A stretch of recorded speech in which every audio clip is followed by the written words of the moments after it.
because it was so crucial, we started Engenesis Thrive, which is the arm of the business through which we help startups in how to build teams, how to increase their performance through coaching and mentoring.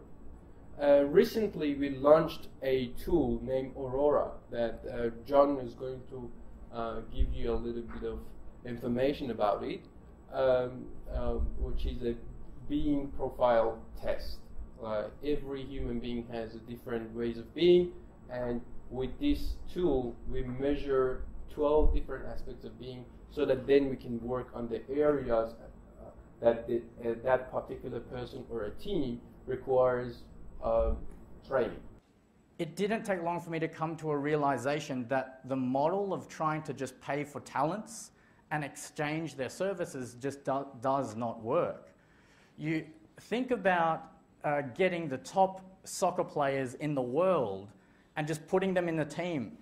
Even though they're amazingly skilled, if it's their first day, they will get beaten by a standard club because that club have been talking to each other, they can communicate, they can play as a team and win. So one thing that we came to realize is that it's not about having a team of champions, but rather building a champion team. And so inside Engenesis Thrive, this was the conversation we started to look into, which is that the top 3 issues we get from startups is 1, I don't have enough funding, right? If I have money, then all my dreams can come true, yeah? Second one is we just need to build a better product. If we just had more developers, we could release something that's better and everyone will love it. The third one is all about, I've got a product, I've spent all this money, but I don't have a customer, right? So the business model, the product market fit is the issue. Now, these 3 things are all definitely important, which is why we address them in Engenesis Ventures, working with their business model, Engenesis Investments, working with their funding, and Engenesis Technology, helping them with the product build. But what we came to see was that beneath the iceberg, Engenesis Thrive, the conversation about human capital, the conversation about team capital, are people making egoistic, sort of self-centered decisions, right? Is the communication lacking so much that we can't get any productivity out of the team? This was the question, this was the area where we were seeing many startup companies fail. And as a result, even though they had the money, they had customers lined up, and they had a product, they still couldn't fully get to market. So it's something that isn't talked about so much, but in our mission to support startups through the early growth stage, we realized it had to be taken care of. So I'd like to now move into what we're doing at the forefront, and it's really exciting for me to share with you at Engenesis what we're doing inside Engenesis Thrive to deal with this in the real world. And this is a really important piece if you are establishing a company or establishing a group and you want to set a culture of high performance. So what do I mean by culture? One way we look at it is what are the behavioral norms we are setting? So if I'm there and I give you a task and I rely on you and you don't deliver that task, right, is that a normal thing? And as you guys would know, in some cultures, it's a completely normal thing to do that. Oh, okay, there's a delay. Oh, you know, there's something that came up and we couldn't deliver our task, right? It's become quite normalized in many company cultures. But it doesn't take a lot of imagination to see that that little piece of non-productivity gets times by 12 times in the hour, gets times by another 36, 84 in a few days, weeks, and it snowballs into a huge loss of productivity for the entire company. Yeah. So these are some of the questions we received as we were speaking to business owners, corporations about their high-performance culture. So the first was, how do we establish a culture where team members work well together and get things done? And the second was, if they were already established, how do we change our existing culture into one of high performance? And when you go and look at what we are doing to adjust a performance culture, you realize the existing tool set is blunt. Let me give you a few examples. Employee engagement surveys is one of the biggest tools used there, which bluntly tells people whether the employees give a shit or not, right? It's not going to help them go to high performance, right?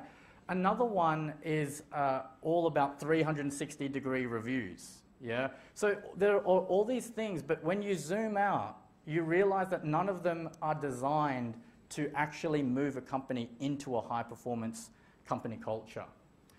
And as we delved into this area, there was one thing that caught our eye and we decided to focus on. And this is inside of studies in about the last 1.5 decades in the Harvard Business School by Professor Michael Jensen. And they look at this question. Even when we train people to be leaders, they end up knowing about leadership. But that's a very different thing to being a leader. Yeah? So you can give people tips, you can give people tricks, you can tell people, hey, use this line to manage your team. But it's very different, and you know it. When somebody walks in the room as a leader, you can sense their presence and things get done, right? So this was the basis for for looking at, okay, how could we work on these ways of being? We know that they're hard to speak about, they're hard to articulate, but how could we bring this into high performance culture to make that difference? And as we went into it, we realized that if you went to try to change behavior, think about the dozens, the hundreds, the thousands of behaviors you would have to change. It's close to impossible. And in fact, if behavior change and policy and processes was the only thing necessary, then things like what they're finding in the Royal Commission wouldn't happen, right? The policies are there, the processes are there, but yet people avoid those and still the results don't happen. So what we have done is we have looked at this and we have turned it into a profiling tool, a unique being profile, so that people can map who they are being, the ways that they are being that impact their performance. And to make it really simple, at the moment people answer 174 questions on this Aurora being profile. They have a report that gives them an insight into 12 aspects of their being, and they work with a Thrive coach or mentor to make a difference in that area. Now, we have pulled together a lot of different colleagues and schools of thinking into the background, into the back end of this. And I'd like to introduce John Lowe, who has a background as a philosopher, a mathematician, but also has a huge passion for what it takes to transform performance culture for an individual, team, and organization. And he's going to share a bit about what went into creating Aurora. John. Let me get this for you. So firstly, I'm not an academic mathematician and philosopher, and my career has been in the corporate world. I'm a systems designer and thinker and developer, and I was one of the people who built the world's first fully electronic global financial markets. I was the architect and engineer of the trading program of the Swiss Stock Exchange, and I was also at the Australian Stock Exchange. And I've been a VP in Silicon Valley in a famous global tech when they did play on the PC stack, and it was run by the founders of Charles Schwab & Co. And it's curious that, I'm working with Engenesis, and what I see about that is the Aurora is actually the most important piece of work in my life, because it's about people, and Engenesis is about purpose and impacting the world through entrepreneurship and innovation.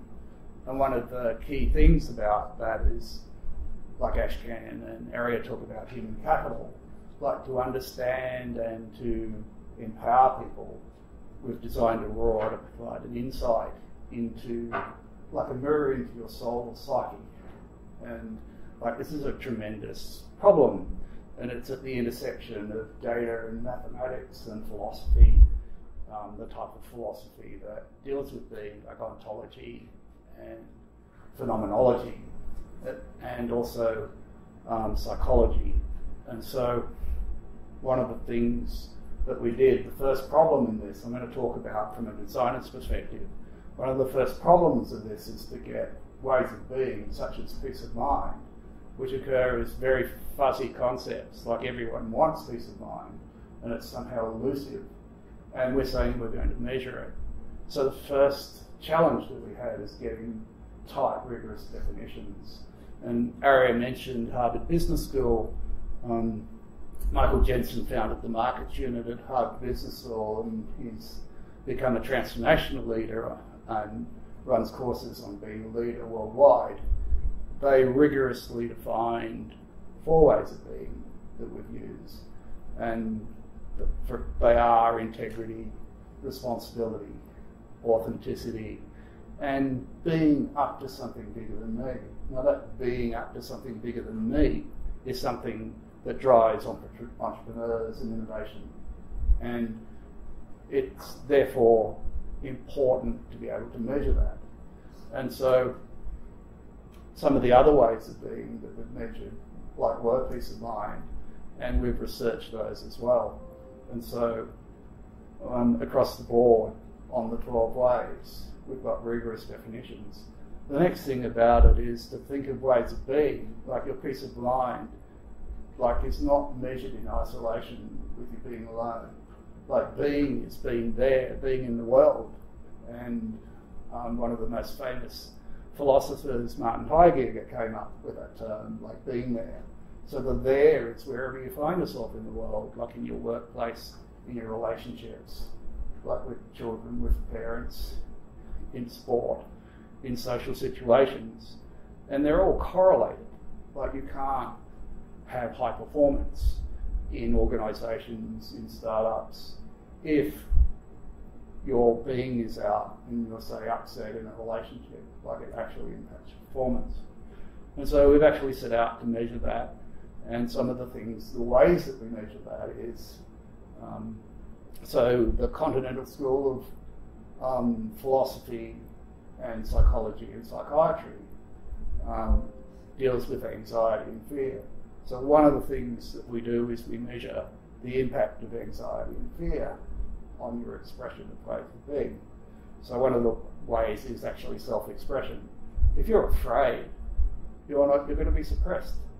And so the aim of this is to provide a mirror for people to see the areas where they're afraid, and then they can get performance coaching to be able to make a difference.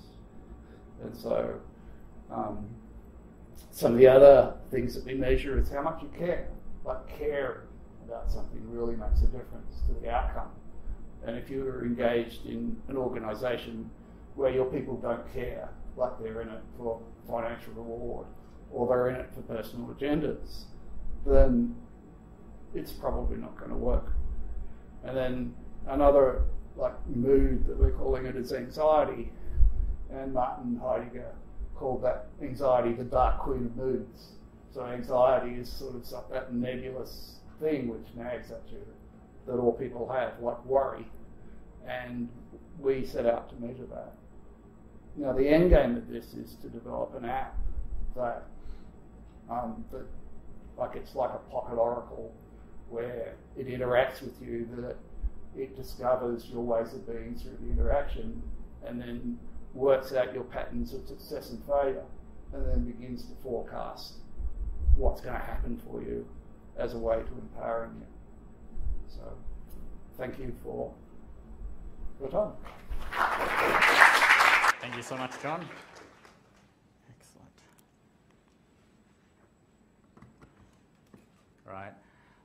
And a few last things to share around this is that when you go and do the sums, it's very basic maths, but I won't bore you with the calculation, but if you save a team member 1 hour per day, right, think about the time of firefighting when there's chaos going on and there were miscommunications and you have to solve something. Everyone has to stop what they're doing, and solve it.